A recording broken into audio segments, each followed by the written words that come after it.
On the night of February 23, 1989, 13 people perished in a warehouse fire on Chicago's South Side. All young men, all members of the same street crew, all locked inside a building that became their tomb. The method was arson, deliberate and calculated, executed with the precision of men who understood exactly what they were doing. The perpetrators were two brothers from the same neighborhood, Miguel and Carlos Rivera, who'd grown up 5 blocks away from their victims, who'd played basketball on the same courts, who'd attended the same overcrowded schools. The Chicago Fire Department would later classify it as one of the deadliest acts of gang-related violence in the city's history.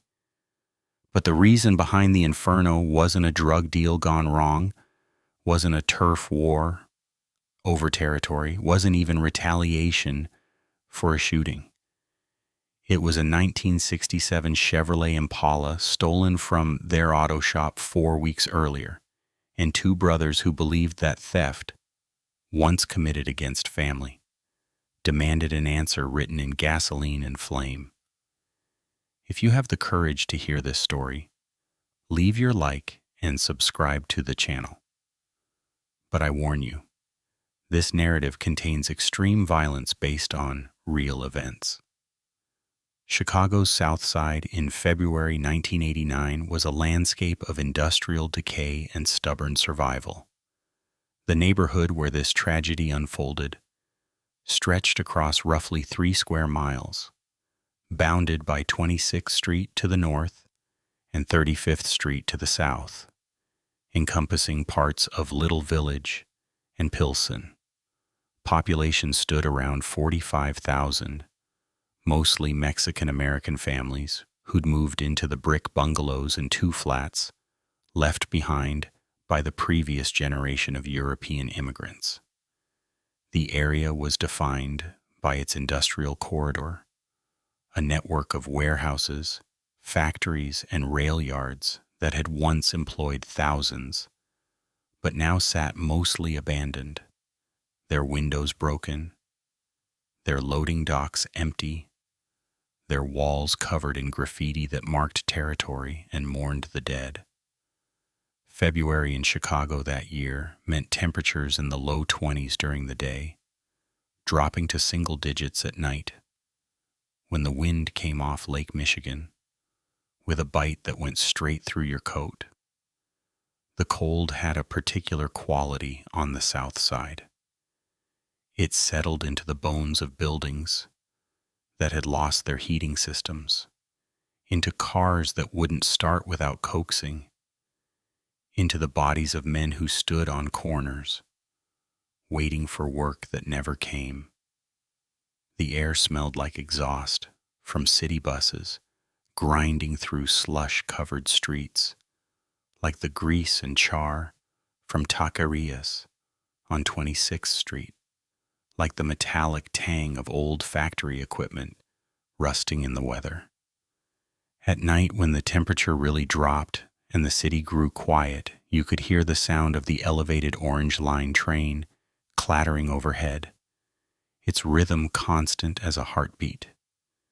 You could hear the distant wail of sirens, always sirens, police or ambulance or fire trucks, responding to crises that never seemed to end. You could hear the rattle of chain-link fences surrounding empty lots, where factories had once stood, where men had once earned union wages, where the American dream had once seemed possible. But 1989 wasn't just another hard Chicago winter. The city was hemorrhaging manufacturing jobs at a rate that left entire neighborhoods economically devastated. The steel mills that had defined the South Side for generations were closing one after another. Wisconsin Steel had shut down in '80, throwing 3,500 workers onto unemployment lines. By '89, the ripple effects had destroyed tens of thousands of ancillary jobs. Unemployment in neighborhoods like Little Village hovered around 30%, though the real number was higher. because it didn't count. People who'd stopped looking, who'd given up, who'd turned to the underground economy because there was no legal way left to survive. The factories that remained operated at a fraction of their former capacity, hiring temporary workers for minimum wage, with no benefits, no security, no future. The union halls that had once been centers of working-class power sat mostly empty. The pension funds were being looted. The health insurance was disappearing. Men who'd spent their entire adult lives believing that hard work guaranteed a decent living were learning that the social contract had been broken, that loyalty to employers meant nothing, that everything their fathers had built could vanish overnight. In that economic wasteland, some families turned to alternative means of survival. The chop shop industry exploded. Stolen cars disappeared into warehouses within hours of being taken. Parts were stripped and sold across state lines before owners even realized their vehicles were gone. It wasn't organized crime in the traditional sense. It was survival economics. Young men who couldn't get legitimate work learned to steal and disassemble cars with the same mechanical skills their fathers had used in the factories. The work paid cash, required no background checks, asked no questions about immigration status or criminal records. The risks were high, federal time if you got caught, but the alternatives were worse. You could watch your family go hungry. You could watch your children grow up in apartments with no heat. You could watch your neighborhood decay around you while politicians promised renewal that never came. Or you could learn to hotwire an ignition, identify valuable components, move merchandise quickly through networks that stretched from Chicago to Indianapolis to St. Louis. The police were overwhelmed and underfunded. The 25th District Station covered 8 square miles with maybe 100 officers per shift. Response times for property crimes, measured in hours, if police responded at all. Detective divisions were focused on homicides, of which there were plenty. Car theft was low priority, a crime where you filed a report for insurance purposes, but nobody expected recovery. Insurance companies had written off entire zip codes as too high risk. People with newer cars couldn't get coverage at any price. The city had effectively abandoned the South Side to its own devices, and the South Side had created its own economy in response. In places like Little Village, everyone knew someone involved in the chop shop trade. It was whispered about, tolerated, sometimes even defended as necessary given the circumstances. Young men who'd grown up watching their fathers lose factory jobs weren't going to work minimum wage at McDonald's when they could make $500 stripping a Cadillac. The moral calculus was simple. Steal from the wealthy, from people who had insurance, from a system that had already stolen their futures. The neighborhood looked the other way because the neighborhood understood desperation. Sheriff's deputies might raid a warehouse occasionally for show, make a few arrests, but the operation would be running again within a week. Miguel Antonio Rivera was 31 years old that February, though people who knew him said he looked older, worn down by years of physical labor that left permanent marks. He stood 5 feet 10 inches tall, with a stocky, powerful build that came from 2 decades of working under cars, lifting transmissions, wrestling with rusted bolts.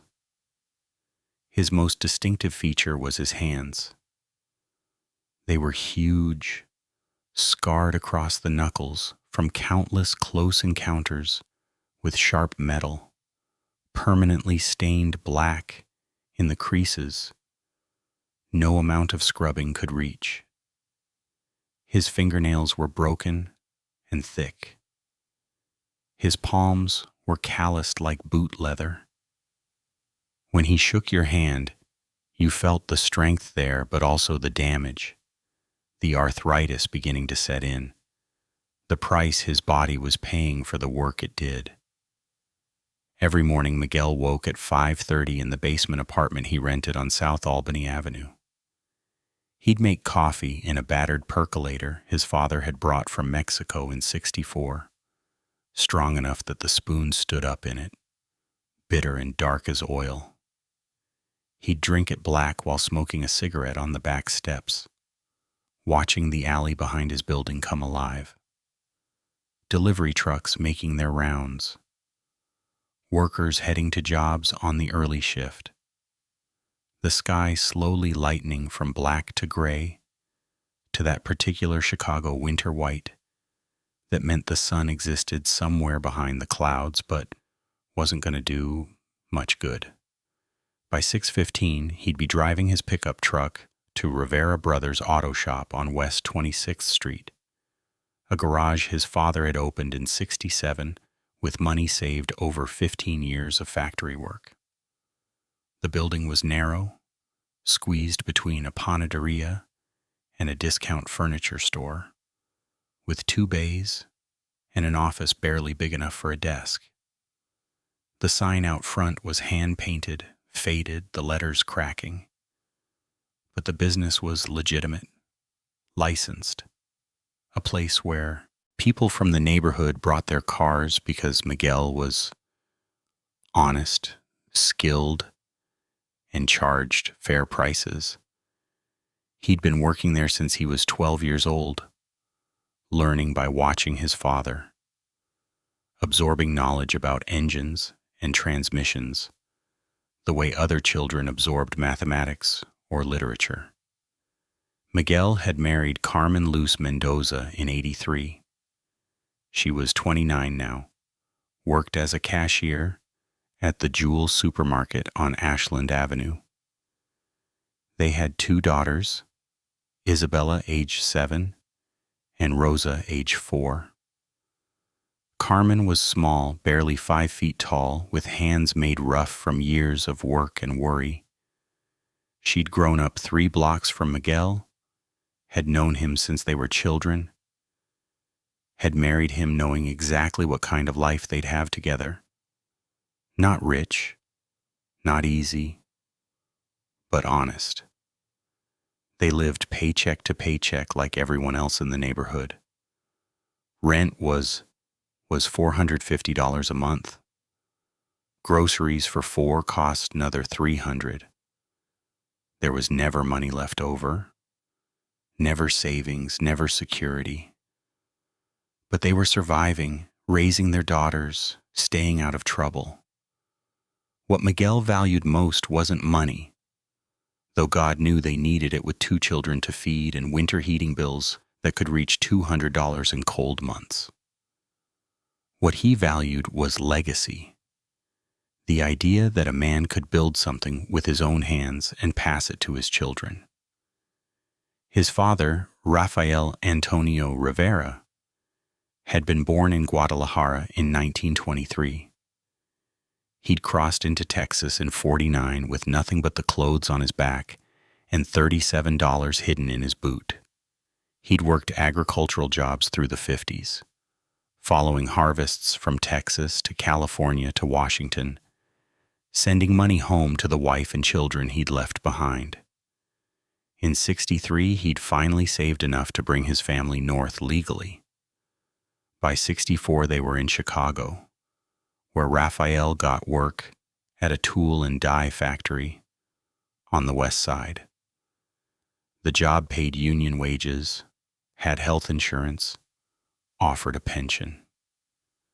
For 15 years, Rafael Rivera worked that factory floor, breathing metal dust and machine oil, operating presses that stamped out parts for agricultural equipment. He saved money slowly persistently, putting aside $20 from every paycheck.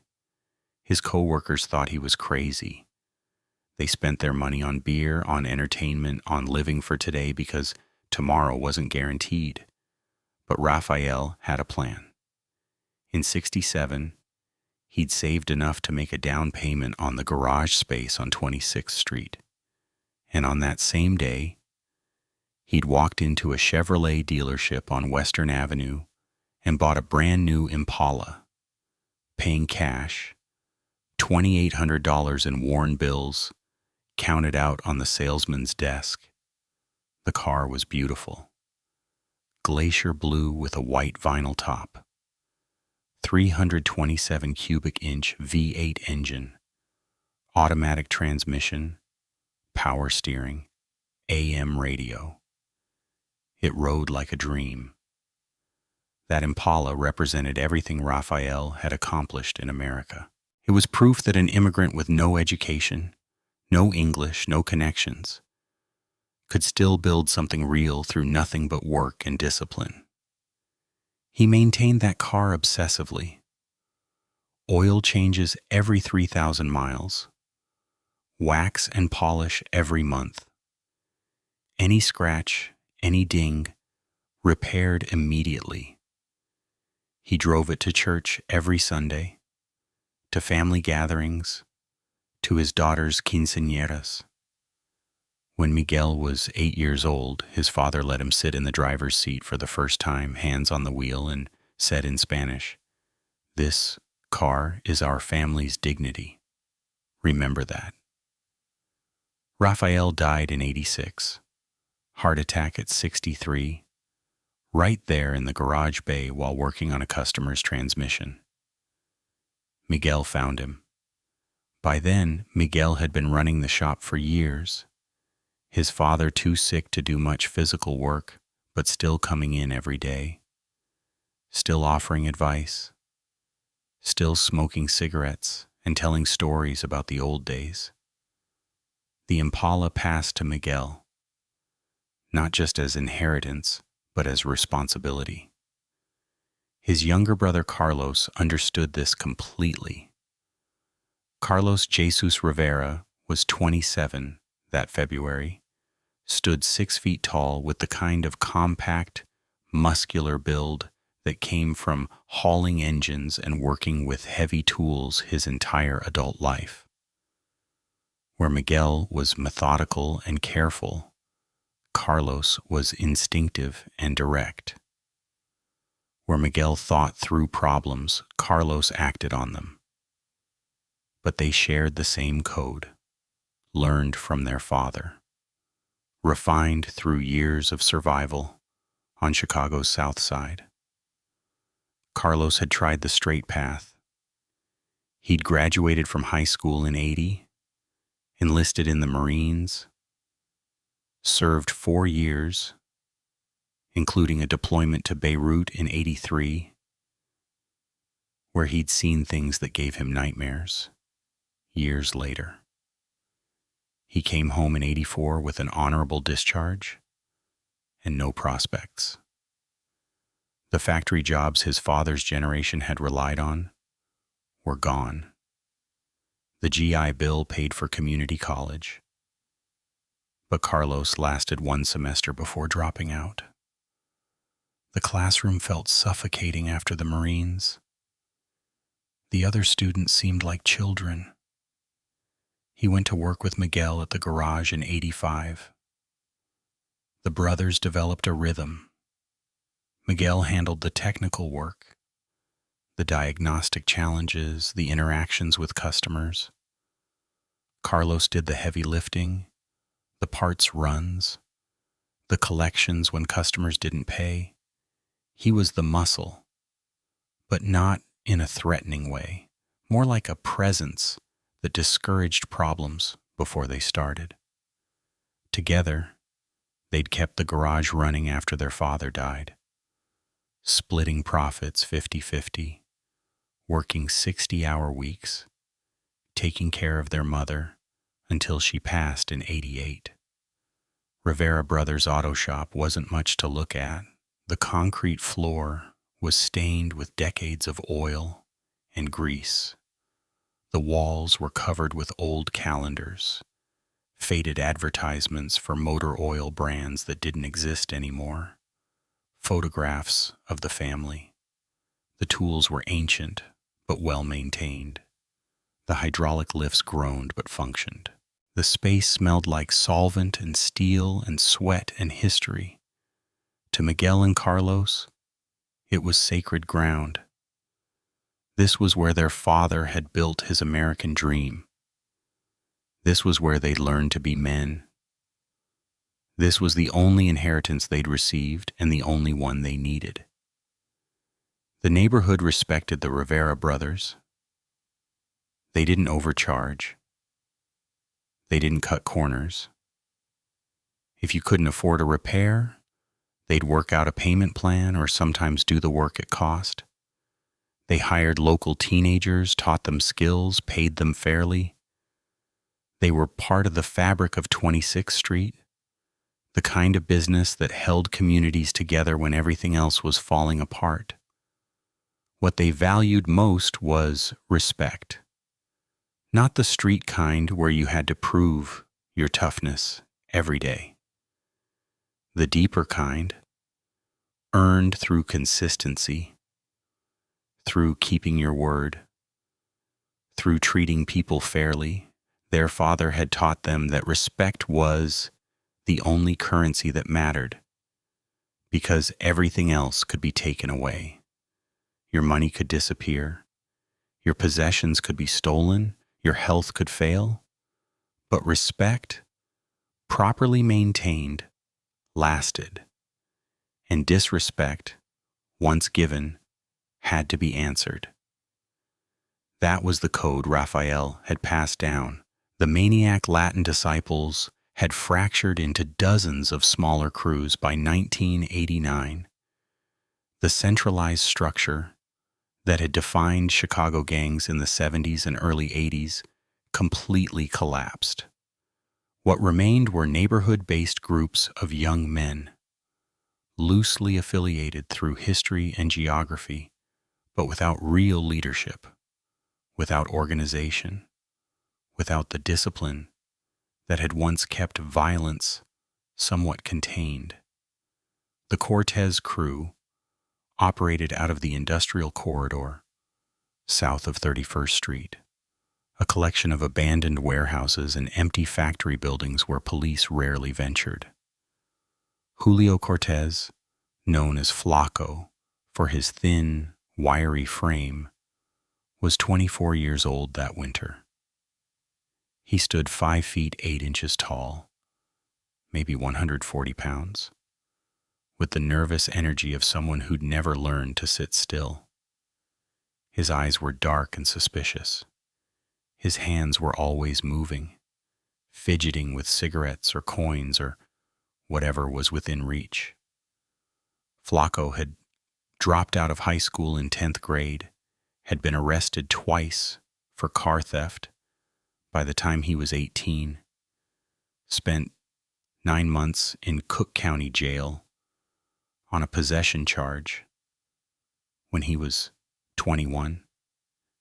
He wasn't particularly smart or ambitious.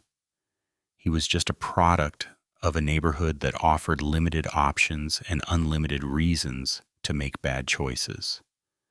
The crew he ran consisted of 12 other young men, ranging in age from 17 to 26.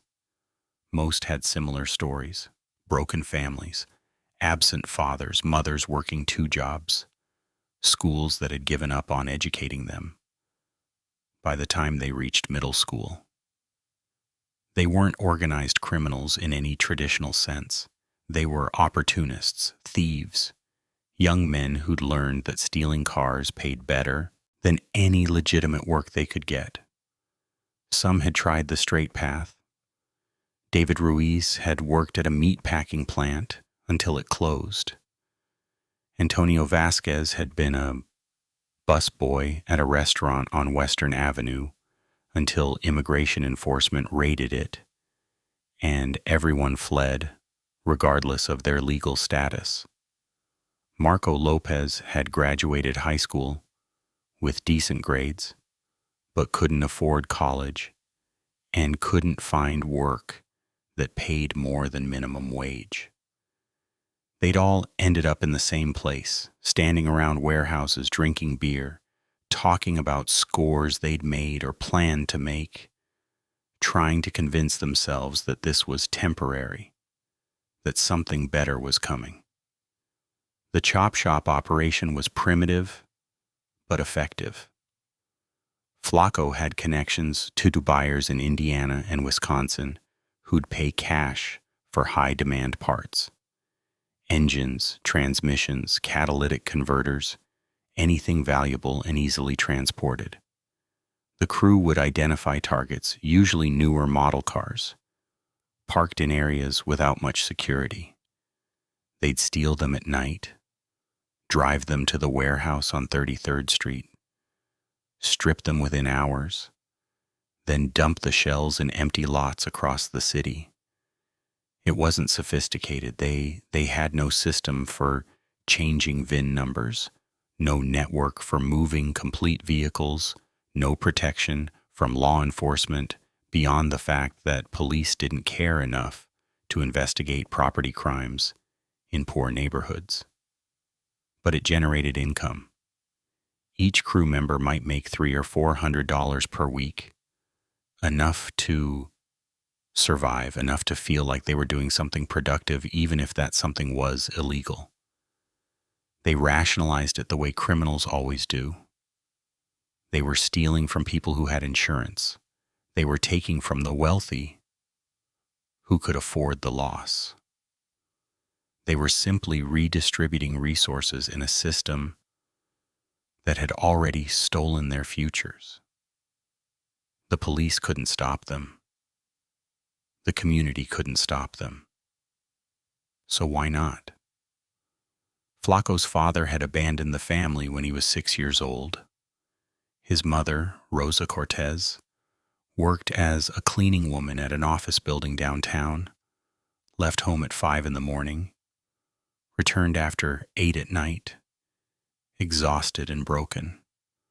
Flacco had 3 younger siblings. By the time he was 14, he was the man of the house, responsible for keeping food on the table, for keeping lights on, for making sure his brothers and sister had what they needed. Crime wasn't a choice he made thoughtfully. It was a choice that made itself, emerging from circumstances that offered no good alternatives. He told himself he'd quit when something better came along. But something better never did. On the night of January 28th, 1989, a Saturday when temperatures had dropped to 12 degrees and the streets were empty of everyone except the desperate and the foolish, 2 members of Flacco's crew broke into Rivera Brothers' auto shop. The break-in was simple. The back door had a lock that could be jimmied with a screwdriver. The alarm system was old, the kind where you had 15 seconds to enter a code on a keypad just inside the door. They didn't know the code, but they didn't need it. They just needed to work fast before police responded. And police response time in that neighborhood averaged 45 minutes for a burglary alarm. Inside the garage sat 3 customer vehicles in various states of repair and 1 car that didn't belong to any customer. The 1967 Impala, glacier blue, immaculate, parked in the corner bay under a protective cover. The thieves pulled the cover off, saw the condition of the vehicle, and knew immediately they'd found something valuable. Classic cars brought premium prices from collectors. This one looked showroom new, despite being 22 years old. The chrome gleamed. The paint was flawless. The interior was pristine.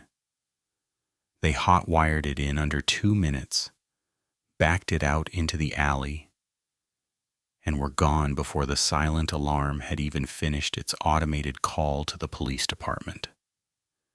By the time Miguel arrived at the shop Monday morning, January 30th, the Impala had been completely disassembled. The engine was already sold to a buyer in Gary, Indiana. The transmission was on its way to Milwaukee. The body panels were being stored in a warehouse in Cicero. The frame and remaining parts would be scrapped for metal. Nothing was wasted. Nothing remained. Miguel walked into the garage at 6:20 that morning, coffee in hand, ready to start his day. He noticed immediately that the back door was ajar. Then he saw the empty bay where the Impala had been parked. For maybe 10 seconds, he stood completely still, his brain refusing to accept what his eyes were reporting. Then the coffee cup slipped from his hand, hit the concrete, shattered. Carlos arrived 15 minutes later and found his brother sitting on the floor of the garage, back against the wall, staring at nothing. Miguel's face was completely blank. No anger, no grief, just emptiness. Carlos knew immediately what had happened. He didn't need to ask. The space where the Impala had been was obvious. The violation was complete. Who? Carlos asked. Miguel shook his head. He didn't know yet, but he would find out. They filed a police report because insurance required it. Officer Raymond Kowalski took the report, wrote down the details, gave Miguel a case number, and told him honestly that recovery was unlikely. Classic cars stolen from garages usually ended up in pieces within 24 hours. The department didn't have resources to investigate property crimes. Miguel should contact his insurance company. Maybe they'd get a settlement. Miguel nodded, thanked the officer, and never mentioned insurance again because the Impala wasn't insured. It was 22 years old. Collector car insurance cost more than they could afford. Raphael had always maintained liability coverage only. The car was simply gone, and there was no legal mechanism to replace it. For 3 days, Miguel said almost nothing. He came to work. He performed his job. He went home. But Carlos watched his brother moving through the world like a ghost. On the 4th day, February 2nd, Miguel started asking questions. He talked to other mechanics in the neighborhood. He talked to parts dealers. He talked to people who knew things. 26th Street had its own intelligence network. Information flowed through bars, through churches, through families connected across generations. By February 5th, Miguel knew who had stolen the Impala. The Cortez crew, Flacco's operation. Everyone on the street knew what they were doing. Everyone knew where their warehouse was. Everyone had looked the other way because that's what you did. You didn't snitch. You didn't get involved in other people's business. But now, it was Miguel's business. On February 6th, a Monday afternoon, when temperatures had climbed to 32 degrees and the streets were slushy with melting snow, Miguel and Carlos drove to the warehouse on 33rd Street. They found Flacco standing outside smoking a cigarette with 3 of his crew members. Miguel got out of the truck slowly. His hands were steady. His voice was calm. "You took my car," he said in Spanish. "I want it back. Today. Intact. Everything returned." Flacco looked at him for a long moment, then started laughing. The other crew members joined in. "I don't know what you're talking about, old man," Flacco said. "You lost your car? That's too bad. Maybe you should have better security." Miguel felt something shift inside his chest. Not anger yet. Something colder, more final. That car belonged to my father. It's all I have left of him. Return it and there's no problem. We forget this happened. Flacco took a drag on his cigarette, flicked the ash in Miguel's direction. Your father's dead. The car's gone. Go home. Carlos moved forward, but Miguel put a hand on his brother's chest, stopping him.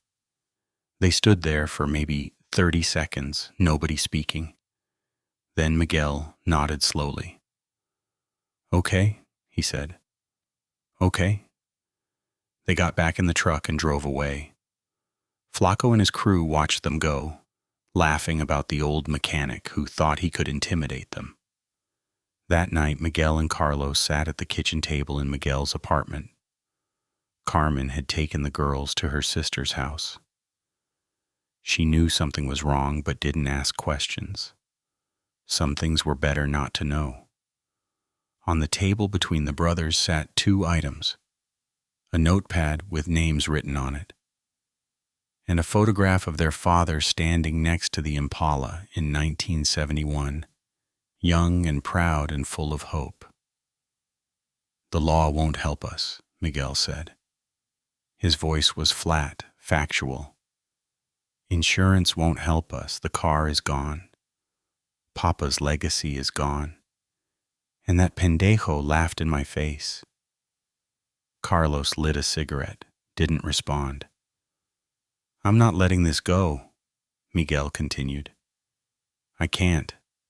Papa spent 15 years saving for that car. It was the only thing he ever owned that proved he'd made something of himself in this country. And some punk took it, chopped it up, sold it for parts like it was nothing. What are you saying? Carlos asked, though he already knew. I'm saying we handle this ourselves. The old way. Mountain justice, like Papa used to talk about. You disrespect a man, you take what's his. There's a price. Carlos looked at his brother carefully. Miguel had always been the careful one, the one who thought things through, who avoided trouble. But there was something in his eyes now that Carlos recognized from their father. A line that, once crossed, couldn't be uncrossed. How far? Carlos asked. All the way, Miguel said. Over the next 2 weeks, the brothers planned with methodical care. They observed the Cortez crew's patterns. The warehouse they used was in an isolated industrial area where the nearest occupied building was 3 blocks away. The crew gathered there most nights, drinking, playing cards, counting money from whatever they'd stolen that week. Usually 8 to 12 members present at any given time. Security was minimal. They were young men who believed they were untouchable because nobody had touched them yet. Miguel and Carlos recruited 4 others, 2 cousins, Eduardo and Ramon, both in their early 30s, both with construction jobs, but loyal to family above everything else, and 2 employees from the garage, younger men named Hector and Salvador, who'd known the Rivera family for years, who understood what the Impala represented. They met every night in Miguel's apartment after Carmen and the girls were asleep. They drew diagrams on notebook paper.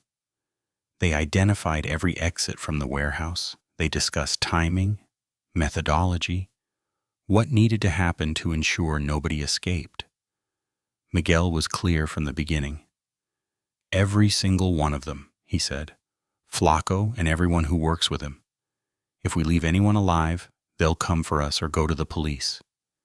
This only works if it's complete. The others understood. This wasn't about sending a message. This was about elimination. The list grew over days of observation and intelligence gathering. Flacco Cortez, 24, the leader who'd laughed in Miguel's face. David Ruiz, 26. Flacco's second in command, the one who organized the buyers, who had a wife and infant son in an apartment on 29th Street. Antonio Vasquez, 23, the best at hot wiring cars, could start any vehicle made before 1985 in under 90 seconds. Marco Lopez, 22, recent high school graduate who'd turned to theft because his college applications had been rejected and his family couldn't afford tuition anyway. Carlos Medina, 25, quiet, reliable, the one who scouted targets and kept watch during jobs. Jesus Hernandez, 21, newer to the crew, still trying to prove himself, still believing this life might lead somewhere better. Roberto Flores, 19, baby-faced, the youngest, who sent most, of his earnings home to his mother who worked double shifts at a laundromat. Miguel Santos, 24, not related to Miguel Rivera but shared the name, had 3 brothers in prison and a sister who'd overdosed the previous year. Francisco Diaz, 23, talented mechanic who could have worked legitimately but paid more stripping stolen cars, engaged to a girl who worked at the Jewel where Carmen was employed. Thomas Reyes, 20, aspiring rapper who recorded tracks in a makeshift studio in his grandmother's basement, dreamed of getting out through music but needed money to press records. Luis Castillo, 22, former Marine like Carlos, dishonorably discharged for fighting Taming, angry at the world and channeling that anger into crime because it felt like action. Eduardo Morales, 17, should have been in school, but dropped out to help support 4 younger siblings after his father disappeared. And Pablo Ortiz, 26, the oldest besides Flacco, a father of 3, who worked part-time at a warehouse and supplemented his income through the chop shop to keep his family fed. 13 men total, 13 names on Miguel's notepad, 13 reasons that ranged from necessity to desperation to poor choices made by people with limited options. Miguel researched each one, not to develop sympathy, but to understand the scope of what he was planning. These weren't faceless criminals. They were neighbors, products of the same economic devastation that had shaped his own family. David Ruiz's wife shopped at the same grocery store as Carmen. Marco Lopez's mother attended the same church as Miguel's late mother. Francisco Diaz had once done electrical work for the garage at cost when money was tight, but none of that mattered anymore. They'd stolen his father's car. They'd destroyed his family's legacy. They'd laughed at him when he asked for it back. In Miguel's moral calculus, shaped by years of survival on Chicago's South Side, and by his father's code about respect and consequences, these 13 men had signed their own death warrants the moment they broke into Rivera Brothers' auto shop. Carlos understood his brother's reasoning but wanted to be certain. All of them? He asked one night in mid-February. Even the young ones? Even the ones who weren't there that night? Miguel looked at the photograph of their father. If we do this halfway, if we leave anyone alive who knows Flacco or works with him, they'll figure it out. They'll come for us or they'll go to police. Witnesses can't testify. Dead men can't seek revenge. This only works if it's complete. If it's so overwhelming that nobody even thinks about investigating too closely because the answer is obvious but unprovable. The others in the group, Eduardo, Ramon, Hector, and Salvador, listened as Miguel explained his thinking. They were eliminating not just the thieves, but the entire support structure. Anyone who might piece together what happened, anyone who might retaliate. It was brutal arithmetic, but arithmetic nonetheless. 13 deaths to protect two families, the Riveras and their loyal helpers. 13 deaths to send a message that would echo through the South Side for years. Touch certain things, violate certain codes, and the consequences would be absolute. They knew the charges they'd face if caught. 13 counts of murder in the first degree. Life without parole, minimum. More likely death penalty given the scope and premeditation. Illinois still had capital punishment in 1989, but Miguel had already made his peace with that possibility.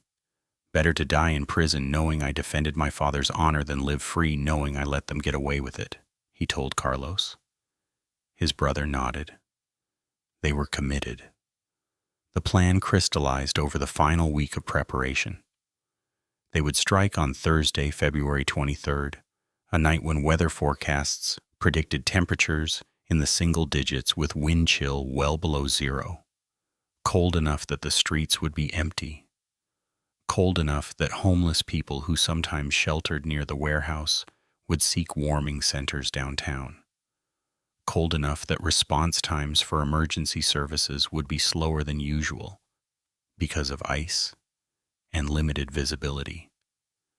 They purchased supplies carefully, spread across multiple stores to avoid suspicion.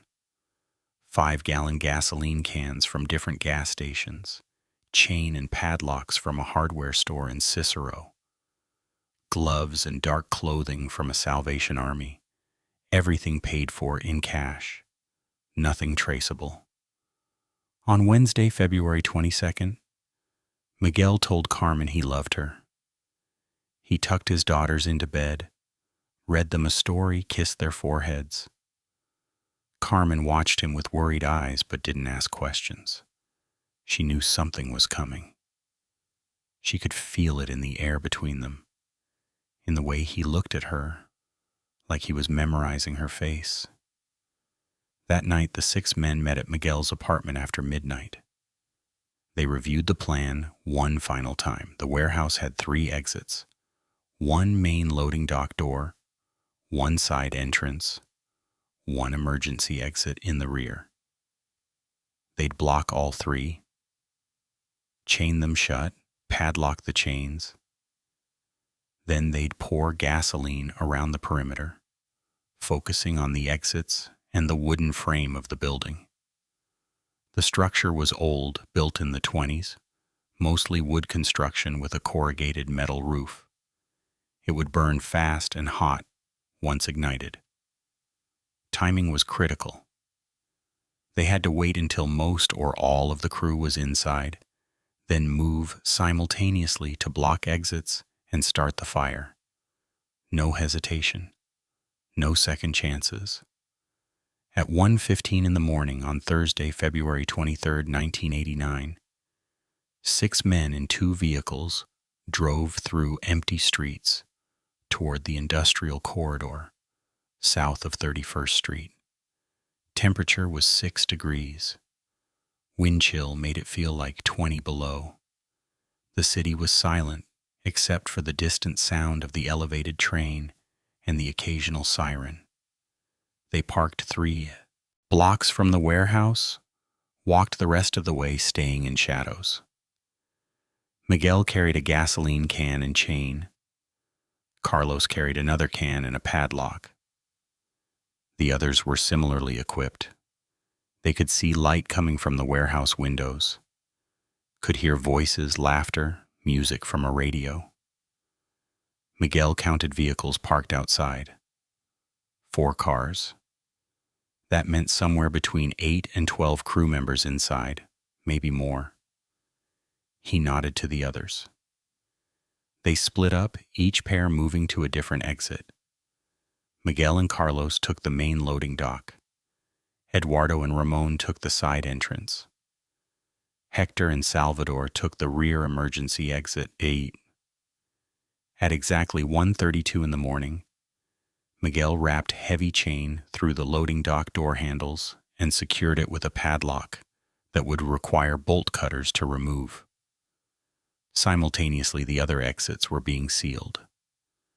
Then Miguel began pouring gasoline along the base of the door, splashing it up the wooden frame, creating a line of accelerant that connected to the pools Eduardo was creating at the side entrance. The smell of gasoline was overwhelming, chemical, and sharp in the frozen air.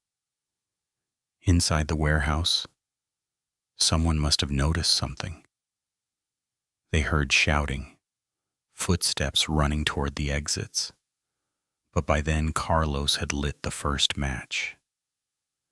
The gasoline ignited with a soft whoosh that became a roar as flames raced along the lines of accelerant, climbed the wooden walls, found the old dry timber of the structure's frame.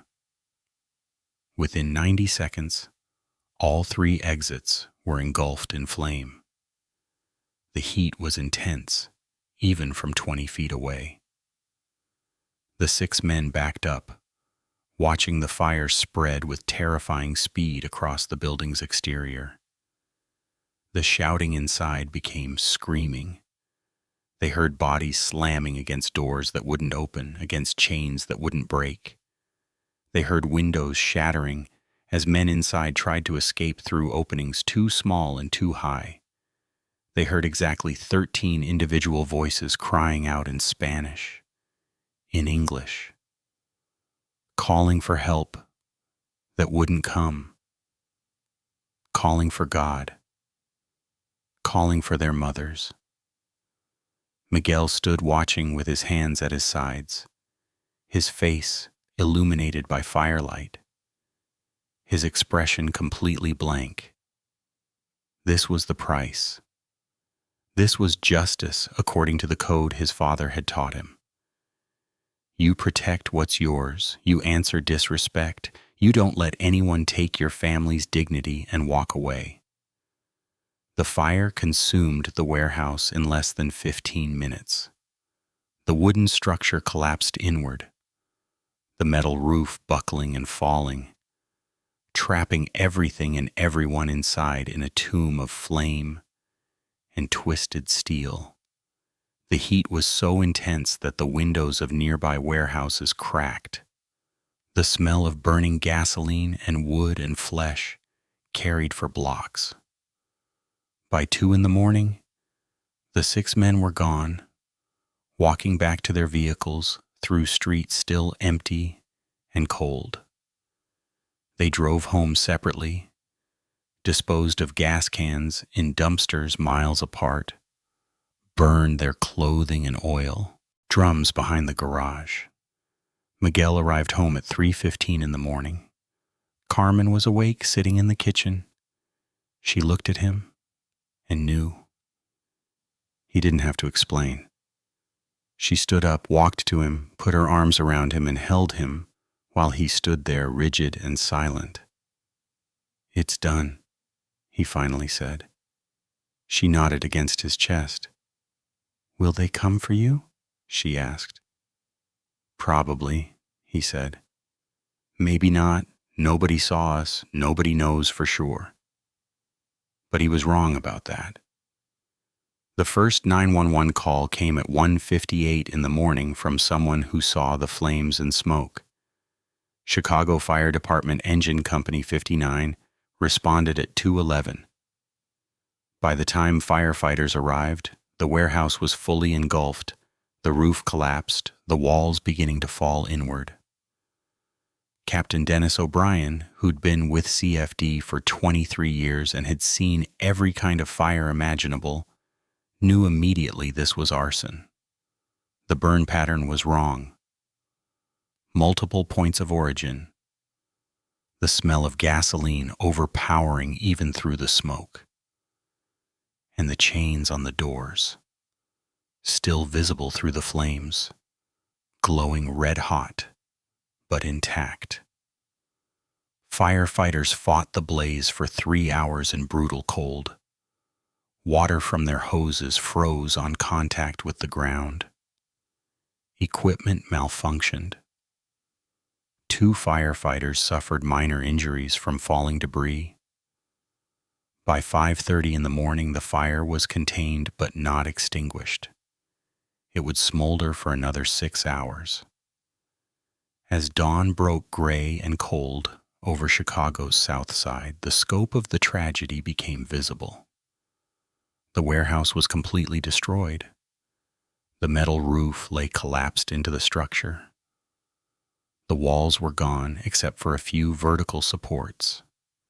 And in the wreckage, firefighters found bodies, burned beyond recognition, huddled near exits that had been chained shut, some alone, some clustered together.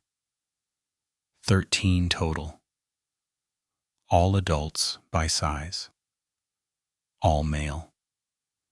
Chicago Police Department homicide detective Raymond Kowalski got the call at 6:45 in the morning. He'd been a detective for 16 years, had investigated hundreds of homicides, but nothing prepared him for the scene at 33rd Street. The bodies were so badly burned that identification would require dental records and medical examinations. The chains on the doors told the story. This wasn't accident or negligence. This was murder, deliberate and calculated. Someone had locked these men inside and burned them alive. The fire marshal's investigation began immediately. Accelerant detected at all 3 exits. Burn patterns, consistent with liquid gasoline. The chains were heavy duty. The padlocks industrial grade. Both purchased recently based on their condition. No effort had been made to disguise the arson. Whoever did this wanted it known that this was intentional. Kowalski began identifying the victims through missing persons reports and interviews with families. By Friday afternoon, February 24th, he had names for all 13, all young men from the neighborhood, all known to police as members or associates of the Cortez crew, all involved to varying degrees in the chop shop operation. The motive seemed obvious: gang violence, retaliation for some dispute, territory or money or respect. But as Kowalski interviewed witnesses and family members, a different story emerged.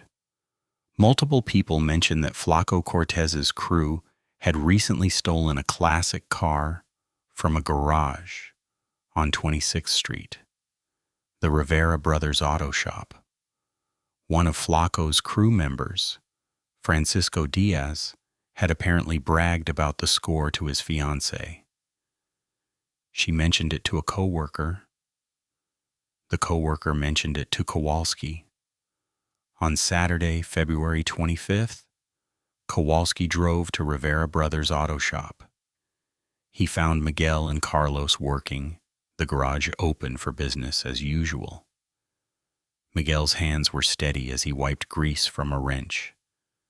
Kowalski introduced himself, explained that he was investigating the warehouse fire. Miguel nodded, kept working. "Terrible thing," Miguel said in accented English. 13 young men. Their families must be suffering. Kowalski watched him carefully. "I heard Flaco Cortez's crew stole a car from your shop last month, a '67 Impala. That true?" Miguel stopped working, looked at the detective directly. "Yes, I filed a police report. Officer took my statement, gave me a case number, said recovery was unlikely." Kowalski consulted his notes. "Report filed January 30th. Car stolen January 28th. You get it back?" Miguel shook his head. "No, it's gone. Chopped up for parts probably. It belonged to my father. Only thing I had left of him. Must have made you angry, Kowalski said. Made me sad, Miguel replied. But anger doesn't bring it back. Kowalski interviewed Carlos next, got similar responses. Both brothers had alibis for the night of the fire. They were home with family. Carmen confirmed Miguel's alibi. Carlos's girlfriend confirmed his. But alibis from family members weren't worth much. Kowalski knew that. He interviewed the neighbors near the warehouse. Nobody had seen anything useful. Dark night, cold weather, everyone inside. He interviewed other mechanics on 26th Street.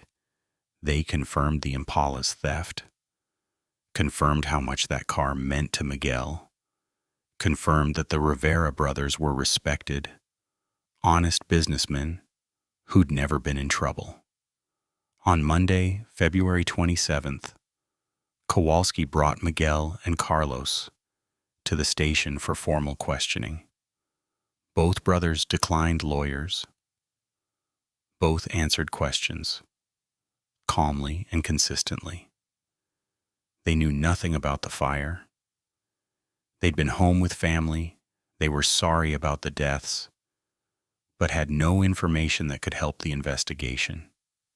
The interviews lasted 4 hours. Kowalski had nothing concrete, no witnesses placing them at the scene, no physical evidence connecting them to the crime. The gasoline cans had been disposed of, the clothing had been burned. The chains and padlocks had been purchased with cash at a store in Cicero where the clerk didn't remember who bought them. But Kowalski was certain. The motive was clear, the timing was obvious, and there was something in Miguel's eyes, a coldness that hadn't been there in the initial interview, that told Kowalski this man had done exactly what Kowalski suspected. The problem was proving it. On March 3rd, Kowalski arrested all 6 men: Miguel Rivera, Carlos Rivera, Eduardo Santos, Ramon Santos, Hector Diaz, and Salvador Reyes. The charges were 13 counts of murder in the first degree, arson, and conspiracy to commit murder. The evidence was circumstantial, but substantial. Motive, opportunity, the systematic nature of the crime that suggested careful planning. The Cook County State's attorney believed they could win convictions even without direct physical evidence. The trials began in September 1989. The prosecution presented a compelling narrative: Miguel Rivera's beloved car, his father's legacy, stolen by the Cortez crew. Miguel's confrontation with Flaco, where he was publicly disrespected. The careful planning evident in the coordinated blocking of exits and use of accelerant.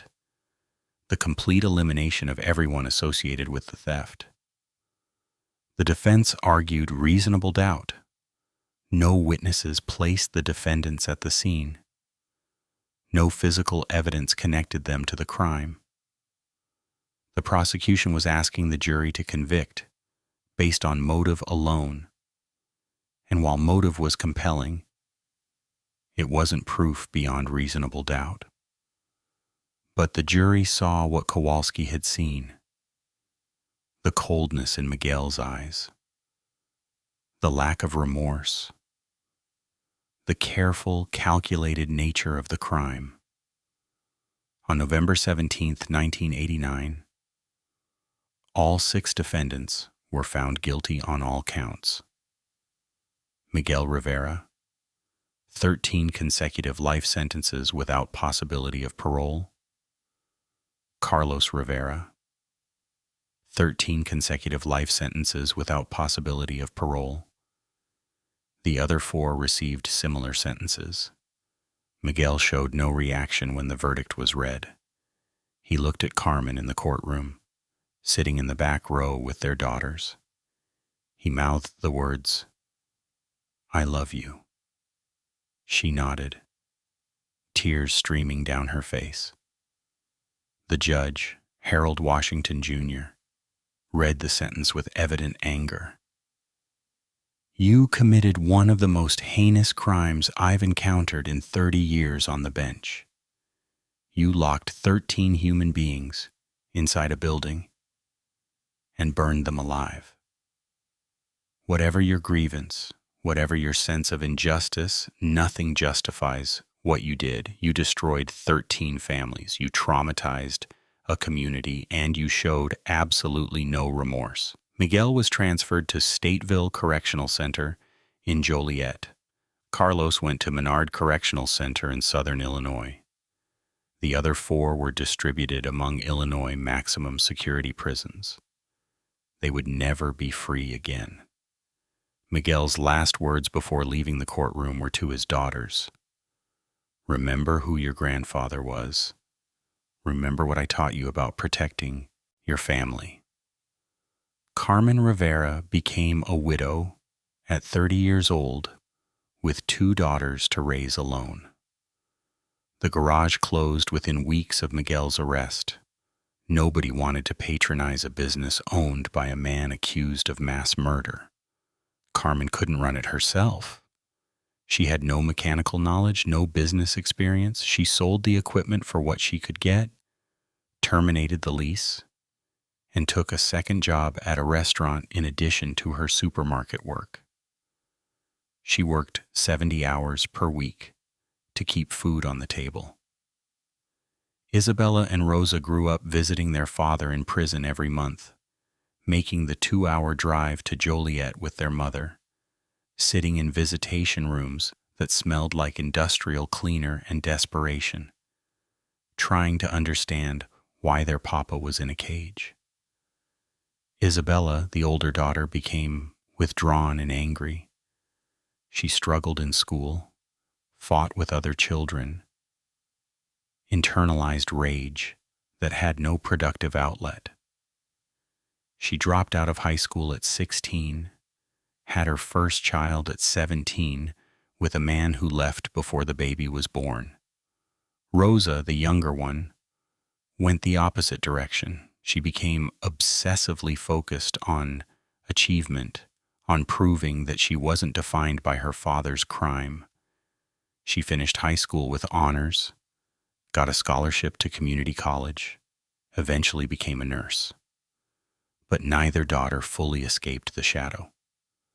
The Cortez, Ruiz, Vasquez, Lopez, and 9 other families buried their sons and brothers and fathers in funerals that stretched across 2 weeks in late February and early March of 1989.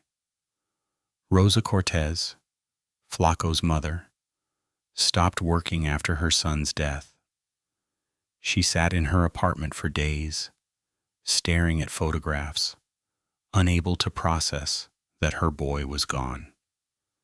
She died 18 months later from what doctors called heart failure, but what everyone knew was simply broken spirit. David Ruiz left behind a wife, Monica, and a 6-month-old son, David Jr. Monica was 24 years old when she became a widow. She never remarried. She raised her son alone, working as a cashier, living with her parents, surviving, but never really living. David Jr. grew up knowing his father only through photographs and stories, grew up angry at a world that had stolen his future before he was old enough to understand what that meant. Antonio Vasquez's mother created a shrine in her home. His bedroom remained exactly as he'd left it. His clothes in the closet, his posters on the walls, his shoes by the door. She gave tours to young people from the neighborhood, warning them about the consequences of crime, showing them what violence destroys. But the lesson rarely took hold because the conditions that created violence remained unchanged. Marco Lopez's family established a scholarship fund in his name at their local high school. The Marco Lopez Memorial Scholarship provided $500 per year to one graduating senior planning to attend college. Since 1990, it had helped 28 students. It was a small light in enormous darkness, but it was something, a way to create meaning from meaninglessness. Francisco Diaz's fiancée, Maria, was 3 months pregnant when he died. She gave birth to their daughter in July 1989, named her Francisca after her father, and raised her alone. Francisca grew up never knowing the man whose eyes she inherited, whose smile appeared on her face, who'd made choices that ended his life before hers began. The youngest victim, Roberto Flores, 17 years old, had been supporting his mother, who worked at a laundromat on 31st Street. With his income gone, she lost their apartment within 3 months. She moved into a single room in a boarding house, worked until she was 73, died in poverty. Her obituary made no mention of Roberto. The loss was too heavy to acknowledge in print. Luis Castillo, the former Marine, left behind 2 brothers who blamed themselves for not steering him toward better choices after his dishonorable discharge. Both became activists, working with veterans organizations, trying to prevent other young men from falling into the traps that claimed their brother. Thomas Reyes, the aspiring rapper, had recorded an album's worth of material that was found in his grandmother's basement after his death. Someone posted the tracks online years later.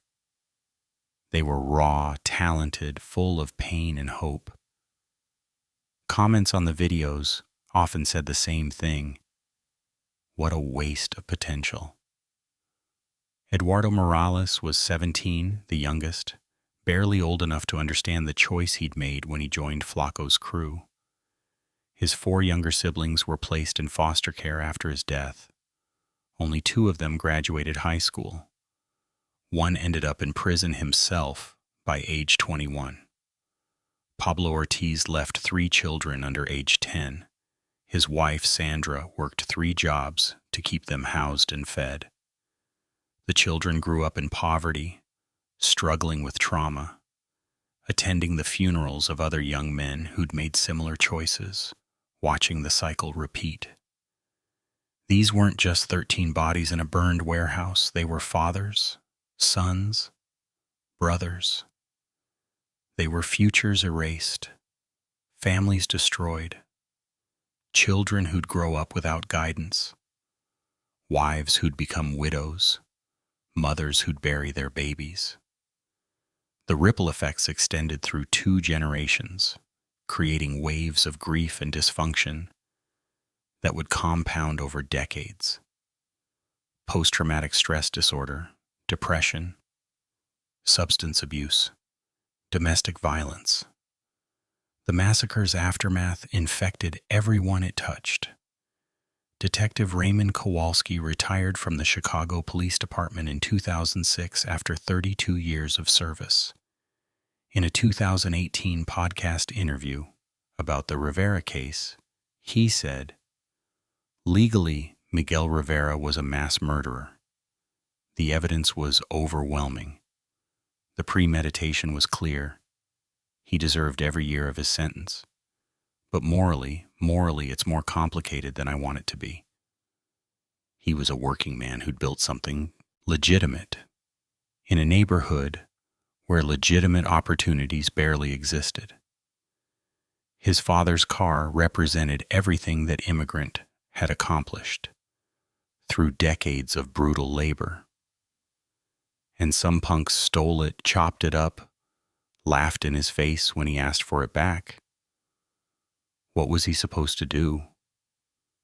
The legal system wasn't going to help. Property crime in poor neighborhoods was barely investigated. Insurance wasn't an option.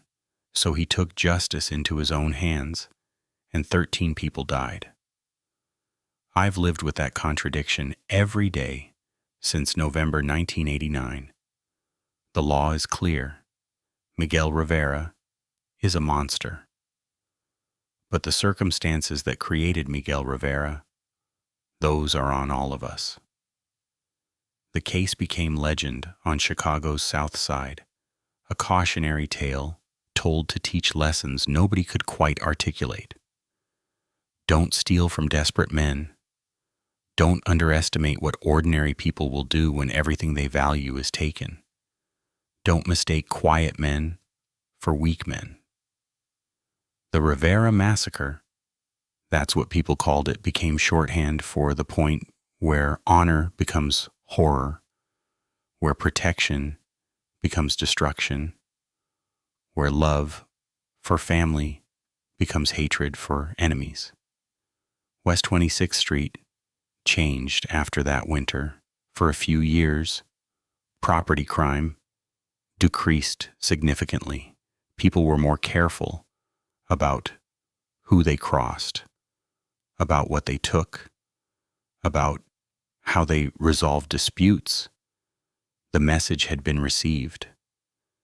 But the change wasn't permanent. Within a decade, new crews emerged. Young men who hadn't learned the lesson or didn't care. The economic conditions that drove people to crime hadn't changed. Poverty remained, unemployment remained, desperation remained. And where desperation exists, violence follows. Miguel Rivera's story has no heroes. It has a father who loved his family's legacy more than 13 human lives. It has 13 young men who made catastrophic choices, stealing from the wrong person at the wrong time. It has a system that failed at every level. An economy that abandoned Chicago's working class, leaving neighborhoods to rot. Law enforcement too underfunded and overwhelmed to protect property. A culture where respect mattered more than life because life without respect felt worthless. Courts that could punish but not prevent. Was Miguel Rivera a murderer? Yes. He eliminated 13 people with premeditation and planning, locked them inside a building, and burned them alive without trial, without mercy, without consideration for anyone except his own sense of honor. Was he also a desperate man, driven to extremes by circumstances beyond his control, following a code his father taught him about protecting family and answering disrespect? Also, yes. The uncomfortable truth is both things can be true simultaneously. And that's the most disturbing part of this story, because it forces us to ask questions we'd rather avoid. What would we do in his place? How far would we go to protect our family's legacy when the system offers no protection? Does justice exist when authorities can't or won't help? Is there a line between righteous anger and unforgivable violence, or does extreme violation erase that line entirely, leaving only blood and justifications that sound reasonable in the moment but horrify us in reflection? Miguel Rivera crossed a boundary no human being should cross. But that boundary existed in a world where a man's life's work could disappear overnight, and law enforcement was too overwhelmed to investigate, where street codes said you defended your honor because nobody else would defend it for you, where an immigrant's legacy, built through decades of sacrifice, could be destroyed in one night by thieves who faced no consequences. There's no easy answer, no clear moral, no satisfying conclusion where good triumphs and evil is punished. Just a simple and terrible truth. Violence breeds more violence. Broken systems create desperate people. And sometimes the line between protecting what's yours and becoming a monster becomes so thin it disappears entirely, leaving only ashes and questions and families destroyed on both sides. 35 years have passed since that February night in Chicago. The South Side hasn't healed. It's evolved, adapted, found new ways to struggle. Manufacturing jobs never returned. The steel mills remain closed. The warehouses remain empty. Unemployment remains high. Young men still face impossible choices when legitimate opportunities don't exist. Every year, some choose crime. Every year, some cross lines they can never uncross. The warehouse at 33rd Street was demolished in 1990. Today it's an empty lot surrounded by chain-link fence, weeds growing through cracked concrete. There's no memorial, no plaque, no historical marker explaining that this was the site of one of Chicago's deadliest arsons. The city just moved on. Children play on sidewalks where firefighters once worked. Families walk past the lot where 13 people burned alive, completely unaware of the history beneath their feet. Life continues as it always does, covering scars with layers of normally, until they almost disappear. Almost. Rivera Brothers Auto Shop on West 26th Street closed in March 1989. The building changed hands several times. Today it's a cell phone store. The sign Rafael Rivera painted in 1967 is long gone, covered by new paint, new dreams, new immigrants trying to build their own American stories. Nobody who shops there knows what the building once meant, what legacy was defended, what price was paid. Miguel Rivera is 76 years old now, imprisoned at Stateville for 35 years. He's eligible for no parole, no commutation, no mercy. He'll die in prison. His daughters visit occasionally, though less frequently as years pass, and their own lives demand attention.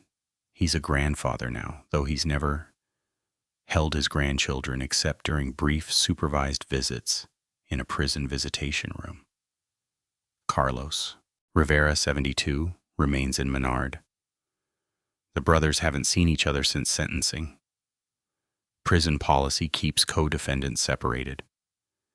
They communicate through occasional letters, reminiscing about their father, about the garage, about choices they don't regret, even though those choices cost them everything. Carmen divorced Miguel in 1993. She couldn't keep making the drive to Joliet, couldn't keep explaining to her daughters why their father was in prison, couldn't keep living with the ghost of who he'd been. She remarried in 1998 to a quiet man who worked at the post office, who treated her daughters well, who never asked about the past. She died in 2017, 67 years old, from complications of diabetes. Miguel learned about her death 3 days later through a letter from Isabella. The 1967 Impala, the car that started everything, was never recovered. Its engine is probably still running in some vehicle in Indiana. Its transmission probably failed years ago and was scrapped. Its body panels were likely melted down for raw steel. The car that represented Rafael Rivera's American dream, that symbolized 22 years of careful maintenance and pride, ceased to exist as anything but memory within 48 hours of its theft. And for that memory, 13 people died. On cold February nights, when temperatures drop to single digits and wind howls through Chicago's industrial corridors, the South Side remembers. Not consciously, not explicitly, but in the way people lock their doors, in the way they watch their backs, in the way they think twice before crossing certain lines. The Rivera case taught lessons that persist. Some things, once taken, demand blood in return. Some men, pushed far enough, will burn the world rather than accept disrespect. Some codes, followed to their logical conclusion, create horrors that outlive everyone involved. Revenge doesn't bring back what was stolen. It doesn't heal wounds or restore lost honor. It only creates new wounds, new loss, new families destroyed. Miguel Rivera defended his father's legacy, and in doing so, ensured that legacy would be associated forever with mass murder rather than honest work. He protected his family's dignity and destroyed his family's future. He answered disrespect with absolute violence and proved that some answers cost more than the questions were worth. In the end, only one question remains, one each of us must answer for ourselves. At what point does protecting what we love transform us into the very thing we're fighting against? If this story made you think about honor, legacy, and the price we pay when systems fail us, leave your like and share this video. Subscribe to this channel for more true stories that challenge what we think we know about right and wrong, about justice and vengeance, about how far ordinary people will go when everything they value is taken. Comment below. What would you have done in Miguel Rivera's position? Where do you draw the line between defending your family's legacy and becoming a murderer? Because these stories aren't just from the past. They're happening right now somewhere in forgotten neighborhoods where legitimate opportunities don't exist, and desperate people make choices they can never take back. Until next time, remember the monsters we fear aren't always born that way. Sometimes they're made. One stolen car, one laughed-off confrontation, one cold February night at a time. And the line between justice and murder is drawn not in law books, but in the human heart, where it's always been thinnest, always been easiest to cross, always been hardest to find our way back from.